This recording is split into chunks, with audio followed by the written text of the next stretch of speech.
let's do something interesting today. Today, we're going to talk about cheap upgrades to a cheap greenhouse. Now, this isn't for people that are spending $10,000 at a greenhouse mega store and buying a proper large commercial greenhouse.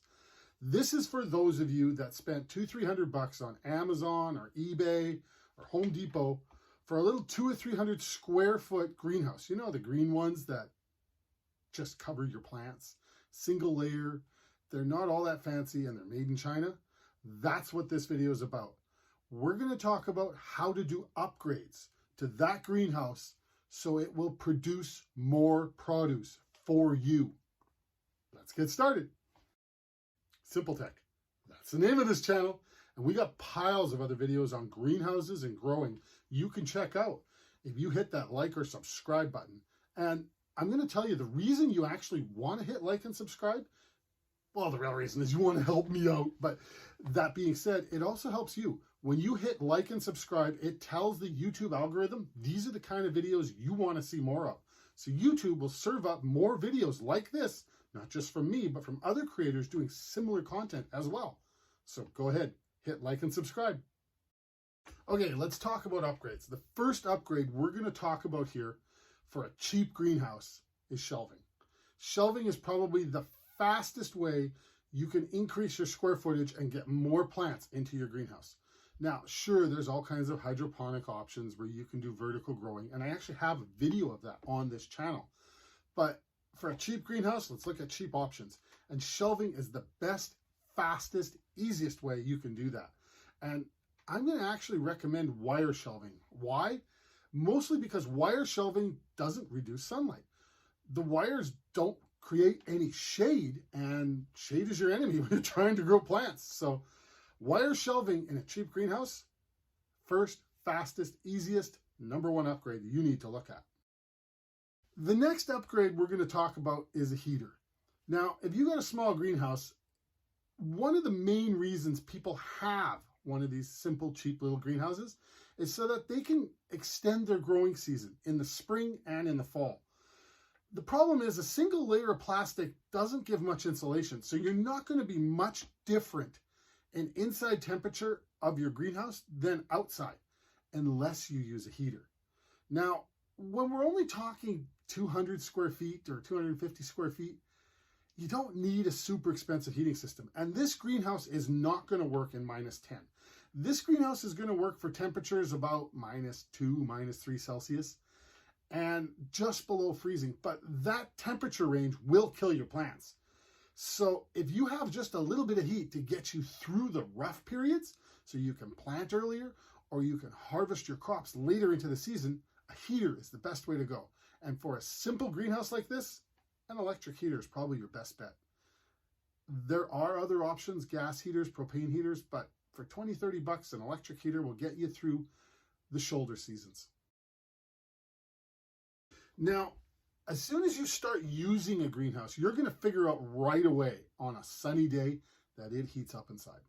Even a single layer greenhouse without much insulation is going to be substantially hotter inside than the outside temperature. If it's 20 degrees outside and sunny, 20 degrees Celsius that is, it's going to be 35 to 40 degrees in your greenhouse. And that's getting up to the temperatures that many plants don't like and will start to stunt your growth. So the solution to that is venting. Now, a lot of these cheap greenhouses come with some window vents, and that helps, and it really gets the hot air out. But the next step up above the window vents is a fan.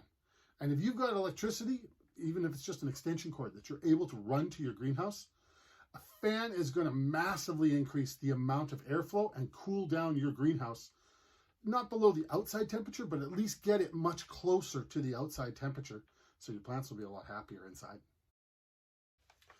Okay, greenhouses are great for the walls and the ceiling, but one of the things people tend to forget is the floor. I mean, the floor makes up roughly about 1/3 of the square footage of all the walls and ceiling and covering area. But what happens is people will take one of these 200 square foot greenhouses and just stick it right on the ground. Now, the problem with that is if you start watering things and the water starts coming out of the pots that you're growing them in onto the ground, you're going to have a wet, gooey mess. So If you lay down some gravel, it's going to make it a lot better for you to do any kind of work inside your greenhouse. And the next step up on gravel is to lay down either concrete slabs or some brickwork or pour concrete. I mean, 200 square feet isn't a lot of area to actually pour a concrete slab for, especially if you're doing it yourself. The cost isn't going to be that much.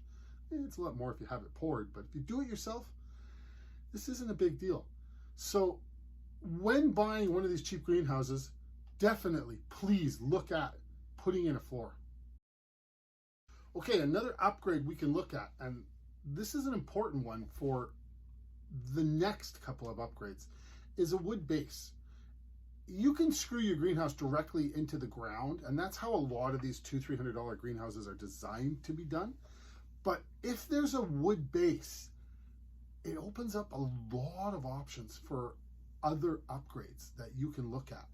Now, you could actually put vents into a wood base. You could secure your plastic a lot tighter to the wood all around the base. And this is an issue if you get into higher winds. When you start getting into winds that are 70, 80 kilometers an hour, or 40, 50 miles an hour, a single layer greenhouse is going to have a hard time surviving. And if the greenhouse doesn't survive, guess what happens to your plants inside? So a wood base gives you a lot more stability, and it's not that expensive to just put a few boards around the bottom and have them properly secured. And even if those boards are secured to the ground and then your greenhouse plastic covering is secured to the boards, your stability is increased exponentially just by doing that. Now, this next upgrade is something a little special.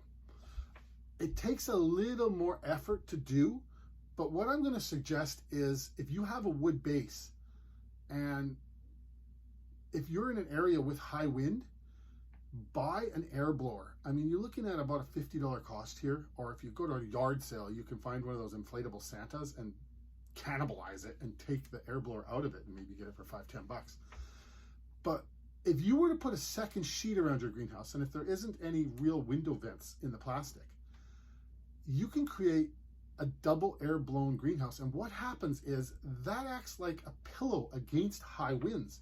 And you've just increased the stability of your greenhouse from something that would collapse in a 40, 50 mile an hour or 100 kilometer an hour wind to something that will easily withstand 100 kilometer an hour, 120 kilometer an hour winds, no problem, because the air just bounces off of it. So this is an upgrade I'd like you to consider. It's buying a second large sheet of plastic and securing it so that you can add an air blower and have a double air inflated greenhouse.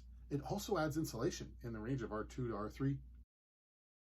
Okay, one of the things that becomes a daily chore with greenhouses is watering your plants.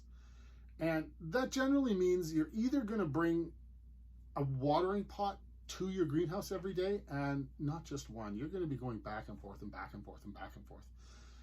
And you're going to hit a point where you're going to say, this is a lot of work. I need a hose.